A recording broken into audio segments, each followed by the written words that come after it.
Bonjour à tous, bienvenue sur Tribune K Onco.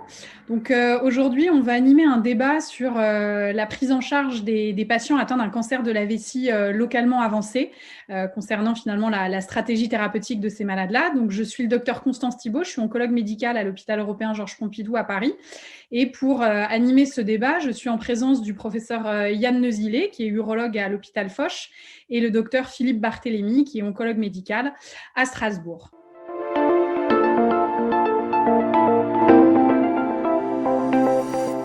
Alors, on va partir d'un cas concret. Il s'agit d'un patient de 68 ans chez qui a été découvert un cancer de la vessie révélé par une hématurie macroscopique, donc une présentation relativement typique. Un patient qui n'a pas de lourds antécédents, il a juste une hypertension artérielle qui est relativement bien contrôlée avec des médicaments. Et par contre, il a une hypoacousie qui est unilatérale, qui est quand même étiquetée de grade 2, parce que c'est un monsieur qui est en fait un chasseur et donc qui a un peu perdu d'audition à cause de cet hobby. Il a une fonction rénale qui est très bonne, avec une clairance en MDRD à 70 millilitres par minute, avec un bilan d'extension qui comprenait en fait un uroscanner couplé à un scanner thoracique, qui retrouve donc la tumeur vésicale avec un épaississement vésical et quand même une infiltration de la graisse périvésicale sur le scanner, et puis malgré tout la présence d'une adénopathie obturatrice interne qui fait 18 mm. Donc là, les images de son scanner, où vous pouvez voir que l'adénopathie, elle fait quand même jusqu'à un peu plus de 2 cm. Donc, on n'a pas vraiment de doute sur le caractère fortement suspect de cette adénopathie. Et puis, l'épaississement vésical bien visible aussi. Donc, ça, c'est juste pour aider un peu sur la classification, parce que là, c'est vrai que cliniquement, on classerait ce malade comme ayant une tumeur CT3N1. Pourquoi T3? À cause de la graisse périvésicale qui semble infiltrée au scanner, et N1 en raison de la présence d'une adénopathie. C'est la définition, un seul ganglion atteint au niveau pelvien. On classe les malades en N1. Et la particularité dans les cancers de la vessie, c'est que même avec un seul ganglion atteint, les patients sont classés en fait au stade 4, c'est-à-dire le même stade que s'ils sont N2, N3 ou M1, donc ou métastatiques. Pourquoi? Parce que le pronostic de ces malades-là est clairement moins bon que les patients qui n'ont pas d'adénopathie métastatique. Donc, concernant ce patient qui a donc une tumeur classée CT3N1M0 a priori, quelle serait votre stratégie thérapeutique? Alors, je dirais, j'ai volontairement listé plusieurs options. La chimiothérapie d'induction, et si on part sur une chimio d'induction, laquelle? Est-ce qu'on fait du carbogemcitabine, du cisplatin-gemzar, du MVAC, ou alors est-ce qu'on essaie d'inclure le malade dans un essai clinique et éventuellement des immunothérapies, ou est-ce que on passe à de la chirurgie d'emblée car on le considère inéligible au cisplatine? Yann, peut-être que tu peux nous donner ton point de vue? Merci Constance. Comme tu le rappelais très justement, c'est des patients qui sont de mauvais pronostics. Le fait d'avoir cette atteinte ganglionnaire témoigne de la lymphophilie du cancer et donc probablement d'une maladie qui va disséminer rapidement. Et je ne pense pas que ce soit une bonne idée de commencer par la chirurgie, même si ce patient est probablement pas éligible au cisplatine. Je suis très relatif là-dessus, parce que si c'est une hypoacousie mécanique sur les coups de fusil, ce n'est pas une vraie hypoacousie bilatérale sur une neuropathie, une autotoxicité préalable. Donc, je pense qu'il n'est pas incompatible avec un traitement par chimiothérapie par cisplatine. Philippe me contredira au besoin. Mais en revanche, je pense que c'est un mauvais candidat pour une chirurgie, en ce sens où si on le perd, on va lui faire perdre du temps par rapport à un traitement efficace sur le plan systémique, et que sa maladie, pendant qu'on va l'opérer, qu'on va réduire peut-être un peu la masse tumorale au niveau pelvien, elle risque de proliférer à un niveau supérieur, lombo-aortique, etc., voire même métastatique viscérale. Donc, on ne gagne pas à traiter d'emblée, à mon sens, ce patient par chirurgie. Il vaut mieux lui proposer, dans la mesure du possible, d'abord un traitement systémique. Qu'en poursuit Philippe? Ouais, je suis assez d'accord finalement avec le fait de ne pas utiliser la chirurgie d'emblée. Je pense que la première question, c'est faut-il considérer ce patient comme un patient pour lequel on peut encore avoir une option curatrice, auquel cas il faut donner le maximum de chance, ou est-ce qu'on le considère finalement déjà comme métastatique au-delà du traitement curatif? Je pense qu'avec une atteinte ganglionnaire, oui, c'est une maladie systémique, comme Yann l'a dit. Il faut faire un traitement systémique premier pour essayer de contrôler la maladie, sélectionner le bon patient qu'on va amener jusqu'à la chirurgie. Alors, la question, c'est, je pense, quel type de chimiothérapie? Alors, je suis d'accord qu'il a une hypoacousie, mais tout est relatif, hein. La question est de savoir, c'est un rapport bénéfice-risque. Je pense qu'en discutant avec le patient, avec le sel de platine, le cisplat, il y a un risque d'hypoacousie, mais ce n'est absolument pas une certitude. Donc, moi, personnellement, l'hypoacousie unilatérale, après discussion avec le patient, et s'il est d'accord en lui exposant un peu le rapport bénéfice-risque, s'il veut être curateur et avoir un taux de réponse maximal, j'irai vers clairement une chimiothérapie à base de cisplatine. Si je veux augmenter le taux de réponse, clairement, personnellement, j'irai vers le MVAC intensif plutôt que le cisplat Gemzar. Je pense que les deux sont tout à fait envisageables. Un essai clinique est clairement quelque chose qui est envisageable parce qu'on a un certain nombre d'essais cliniques de type néoadjuvant. Alors, ce qu'on a dans le néoadjuvant, dans l'induction, néanmoins, la vraie question, c'est surtout combien de cycles on fait. Alors, ça, c'est uniquement pour vous montrer que dans les essais néoadjuvants, on exclut la plupart du temps ces patients avec atteinte ganglionnaire, parce qu'encore une fois, comme l'a dit Yann, le pronostic est très mauvais, assez proche finalement d'un patient métastatique. Et donc, on a néanmoins quelques essais de combinaison. Ici, l'étude Nabucco et du Trénéo avec des associations de double immunothérapie, plus ou moins chimio, qui incluent les patients NPLIS. Et sur la slide d'après, on voit également qu'en France, actuellement, il y a 2 essais ouverts. Un qui est mené par Constance, qui est l'étude Nemio qui est ouvert et qui inclut les patients N1. Et l'étude Aura, qu'on a ouvert chez nous aussi avec nos collègues belges en cadre d'un réseau européen Oncodisting, où on inclut également les patients N1. Alors, la vraie question, c'est combien de cycles faut-il faire? Si on est en métastatique, on va dire 6. Si on est en néoadjuvant, 4.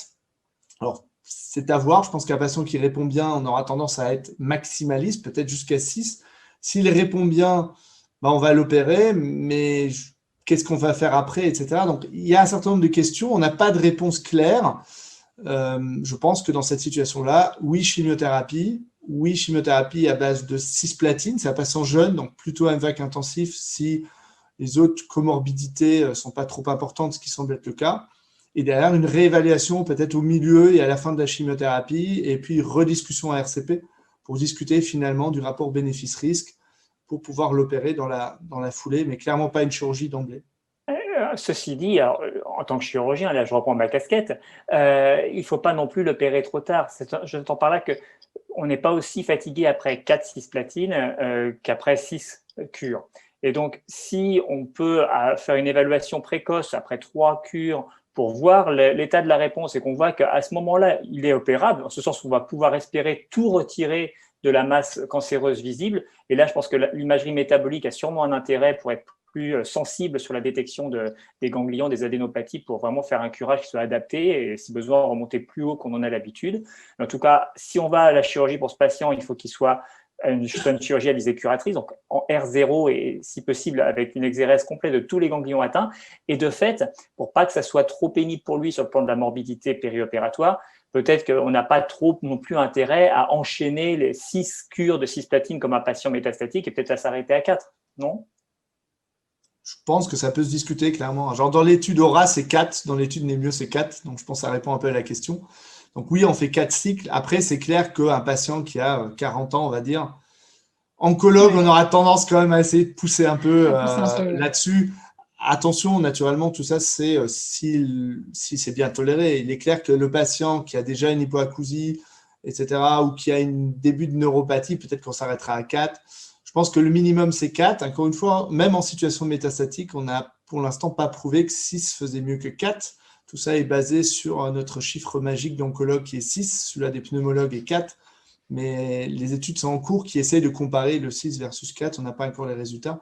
Donc, je pense que le 4, c'est le minimum. Et derrière, selon la tolérance au cas par cas, peut-être à titre individuel, on peut aller jusqu'à 6. Mais je suis assez d'accord, il ne faut pas non plus empêcher une chirurgie si cette chirurgie ou ce geste local est faisable. D'où peut-être le scanner après 3 ou 4 cycles. C'est ce que je fais habituellement dans ces situations. Donc, je retiens que vous êtes plutôt d'accord sur un traitement premier, idéalement une chimiothérapie à base de cisplatine, parce qu'on considère que le malade n'est pas vraiment contre-indiqué pour recevoir le cisplatine compte tenu de son hypoacousie unilatérale.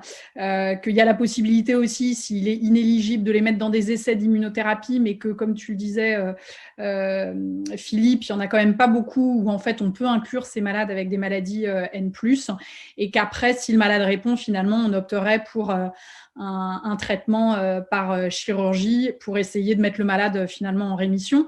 Est-ce que vous auriez eu la même attitude si on n'avait pas un malade N1, mais cette fois-ci un malade N2, voire N3, donc éventuellement avec plusieurs adénopathies pelviennes, voire une adénopathie qui remonte jusqu'au niveau de l'iliaque commune? Est-ce que vous auriez eu la même attitude? Est-ce que vous auriez discuté la chirurgie de la même manière après un traitement d'induction? Oui, tout à fait. Merci, Contentu, tout à fait, parce que en fait, on se retrouve dans la même problématique, c'est-à-dire d'évaluer le patient, la réponse systémique du patient pour déterminer si c'est un bon candidat à la chirurgie. Il est très clair que le patient qui va progresser sous chimiothérapie a malheureusement un pronostic tel que la chirurgie lui apportera aucun bénéfice. Donc, autant commencer, quelle que soit finalement la masse métastatique, par la chimiothérapie systémique. Il est évident aussi que le patient qui a des métastases osseuses ou viscérales qui ne sont pas a priori opérables et extirpables, cela, on aura plus sera plus enclin à proposer particulièrement une radiothérapie de clôture, peut-être plutôt qu'une chirurgie de clôture. Mais pour un patient pour lequel la masse résiduelle pourra être retirée, alors autant pratiquer comme on en a un peu l'habitude en oncologie, traitement systémique premier, observation de la réponse et exérèse des masses résiduelles en fonction de ce qui reste et de leur extirpabilité. Est-ce que Philippe, tu partages le même avis sur la place du traitement chirurgical? Je suis d'accord, je pense que dans les N2, N3, le pronostic est encore plus sombre. La question, c'est clairement, je pense, c'est un patient métastatique. La question se posera de savoir le traitement du primitif lorsqu'il y a des métastases. C'est vrai pour le patient métastatique finalement. Donc, on sait que les résections des masses résiduelles améliorent le pronostic. La question qui se pose, c'est faut-il aller jusqu'à l'ablation d'une vessie et donc entre guillemets, la mutilation que ça comporte pour un bénéfice que l'on ne connaît absolument pas de l'intérêt de le faire. Donc, la radiothérapie est peut-être une alternative dans laquelle on peut se dire c'est un peu l'entre-deux. Mais après, derrière, une surveillance simple avec une résection, genre entre guillemets, une cystoscopie de surveillance peut également rapprocher, peut-être être également une alternative. C'est clair que j'ai des patients métastatiques, alors il y en a très peu, mais qu'on a traités par MVAC intensif, avec des métastases osseuses en réponse complète, qui a refusé la chirurgie de la vessie, ce qui est tout à fait logique, et qui sont en rémission complète à distance. Mais on en a aussi, on a des contre-exemples dans lesquels finalement on a laissé la vessie en place et c'est à partir de là que c'est reparti.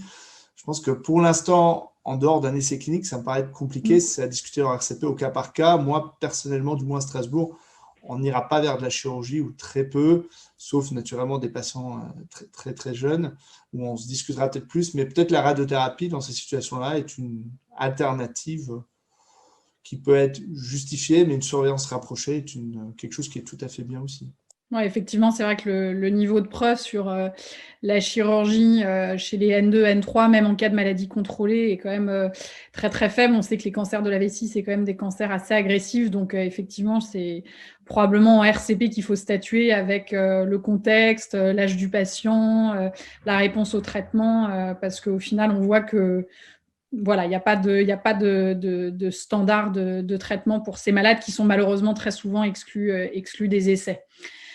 Donc chez ce patient-là, on a été un peu ambitieux et puis on n'a effectivement pas contre-indiqué le cisplat. On a décidé de lui faire du MVAC intensifié, 6 cycles au total avec, comme le disait Yann, c'est vrai que souvent avec le MVAC, les 2 derniers cycles sont quand même un peu durs, notamment au niveau de l'asthénie, un peu de toxicité hématologique et puis une petite dégradation quand même de sa fonction rénale, hein, comme ça peut se voir assez souvent. Mais par contre, ça valait le coup étant donné qu'il a une belle réponse partielle avec en fait une réponse complète ganglionnaire avec son adénopathie qui a clairement fondu sous chimiothérapie. Donc dans ces cas-là, je vous pose la question, est-ce que vous optez pour un traitement par de l'avélumab en entretien si on considère que c'était un malade qui était localement avancé? Est-ce qu'on opte pour une chirurgie parce qu'on se dit que c'était un malade qui était T3N1, que là, on l'a potentiellement mis en réponse complète ganglionnaire et on opte pour une chirurgie, et se pose après la question d'un éventuel traitement adjuvant, que ce soit de la chimio ou de l'immunothérapie éventuellement, ou alors, comme vous le disiez préalablement, est-ce qu'on peut opter pour un traitement un peu moins morbide et plutôt partir sur une radiothérapie vésicale? Yann, qu'est-ce que tu choisirais, toi, pour ce patient?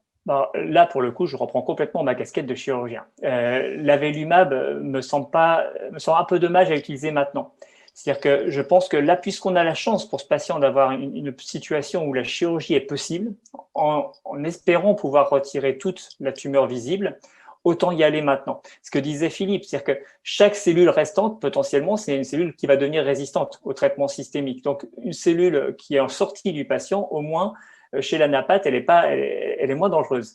Donc, j'aurais tendance à proposer à ce patient un vrai traitement à visée curative, hypothétique, certes, mais s'il fait partie des 30-40% de patients qui, dans la littérature, qui est très critiquable parce qu'elle est rétrospective, ce sont des petites séries, mais on sait qu'il y a des patients qui tirent bénéfice après chimiothérapie d'induction, quand ils sont répondeurs, d'un traitement de clôture par chirurgie, et éventuellement après, on peut en discuter d'un traitement supplémentaire par chimio, par immuno.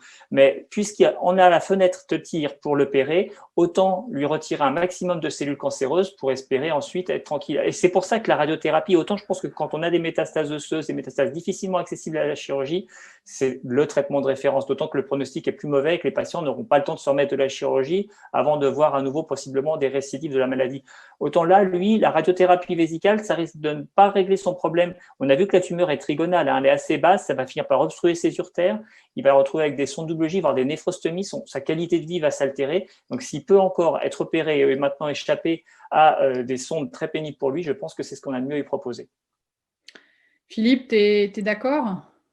Je suis assez d'accord. Je pense que vu que c'est un bon répondeur, la chirurgie ne se discute même pas. Je pense qu'il faut la faire parce qu'il a une réponse complète ganglionnaire, il avait un ganglion et il a une réponse partielle locale. Donc, ça veut dire que de toute façon, localement, ça va repartir. Vu que ça n'a pas complètement disparu, on aura peut-être une bonne surprise sur la napate, mais globalement, je pense qu'il faut faire de la chirurgie. Alors, c'est vrai qu'avec l'arrivée de l'avelumab en situation localement avancée ou métastatique de maintenance, finalement, on se retrouve quand même dans une situation dans laquelle on est de plus en plus persuadé que, entre guillemets, une immunothérapie apporte quelque chose au patient en maintenance derrière, que ce soit avelumab en situation métastatique ou que ce soit finalement le nivolumab adjuvant dont on vient d'avoir les résultats après la chirurgie. Ce qui est sûr, c'est qu'on a envie, de faire la chirurgie, et derrière, soit il est en réponse complète, et à ce moment-là, très bien, on a fait le job, soit s'il n'est pas en réponse complète, on a quand même clairement envie de lui octroyer une immunothérapie d'une manière ou d'une autre, même si on n'a pas les résultats encore de survie globale en situation adjuvante. Mais entre l'avelumab de maintenance, finalement, qui inclut ce type de patient, finalement, et d'un autre côté, l'adjuvant avec le nivolumab qui inclut ces mêmes patients, finalement, on sait que l'immunothérapie lui apportera quelque chose. La vraie complexité aujourd'hui, c'est d'avoir accès à cette immunothérapie et qui, certes, on a l'avelumab en situation métastatique, en adjuvant, on n'aura pas le nivolumab de sitôt. On a des essais cliniques avec des anti-FGFR qui sont également en cours. Mais oui, on a envie, de la chirurgie. Si réponse complète, très bien. Si pas de chirurgie complète, on a envie quand même de faire un traitement complémentaire dès que celui-ci sera accessible. Donc, vous êtes plutôt assez d'accord. Et puis, effectivement, sur un malade, je partage votre point de vue, T3N1 qui est en belle réponse après une chimio première. Effectivement, on a envie de lui donner le maximum de chance. Et dans ces cas-là, la chirurgie semble incontournable. Et après, effectivement, après la chirurgie, peut se poser la question de traitement complémentaire dont tu parlais, Philippe, et notamment la chimiothérapie. Ouais, là, je suis un peu critique sur la chimiothérapie adjuvante parce que lorsqu'on voit les résultats de la littérature, et là, vous voyez sur l'écran la méta-analyse des études randomisées, donc prospectives, concernant la survie sans progression, que ce soit dans les tumeurs de vessie ou dans les tumeurs du haut appareil urinaire, il y a un intérêt à la chimiothérapie néoadjuvante sur la survie sans progression. En revanche, si on regarde la survie globale, sur la diapositive suivante, on voit bien que là, les résultats ne sont pas significatifs, que ce soit dans POUT, l'essai qui concerne les tumeurs de la voie excrétrice supérieure, ou quand on fait les analyses poolées Alors c'est la somme des études qui finit par donner un résultat significatif, mais on est clair, quand on voit même l'étude de l'ERTC qui a été la plus lourde en pondération dans la méta-analyse, l'étude de Sternberg de 2015, elle est négative en survie globale. Donc, on n'a pas démontré qu'il y a un intérêt à la chimiothérapie adjuvante pour la survie globale. Et effectivement, si on regarde ce qui a été présenté récemment, ces 2 dernières années, sur la diapositive suivante, avec l'immunothérapie, on a 2 essais un peu contrastés. Avec l'Atezo, on a IMvigor, qui finalement est un essai négatif en termes de survie sans récidive en monothérapie. Avec en face un autre essai, la CheckMate 274, où là c'est le nivolumab qui en monothérapie donne une amélioration de la survie sans récidive. Et comme tu disais, Philippe, je pense que c'est un outil indispensable en 2021 d'utiliser l'immunothérapie dans la prise en charge de ces patients. On est dans une prise en charge multimodale où on va utiliser tout ce qu'on peut, chirurgie, chimiothérapie, peut-être radiothérapie et bien sûr immunothérapie. Mais est-ce qu'il vaut mieux l'utiliser, et c'est toujours la question, en adjuvant, en systématique, versus au rattrapage, à la progression? Pour l'instant, au vu de ce dont on dispose, on n'a pas la réponse. Sachant que la différence entre les études avec la chimio et l'immuno, avec la chimio, en fait, ils n'incluaient pas des malades qui avaient reçu une chimiothérapie d'induction, comme c'est le cas de notre patient, contrairement aux études d'immunothérapie où là, ils prenaient les malades qui avaient reçu un traitement par chimiothérapie première et qui continuaient d'avoir de la maladie résiduelle après chimio. Mais effectivement, pour l'instant, l'immunothérapie n'a pas montré de bénéfice en survie globale, en tout cas. En survie sans progression, c'est ce qu'on a pu voir à l'ASCO GU cette année avec le nivolumab, donc il faut avoir un peu plus de recul. Donc c'est vrai que pour l'instant, on ne va pas l'utiliser, mais c'est peut-être une piste à venir dans les mois et les années à venir. Et donc maintenant, on va passer au deuxième débat qui va concerner cette fois-ci la première ligne métastatique des carcinomes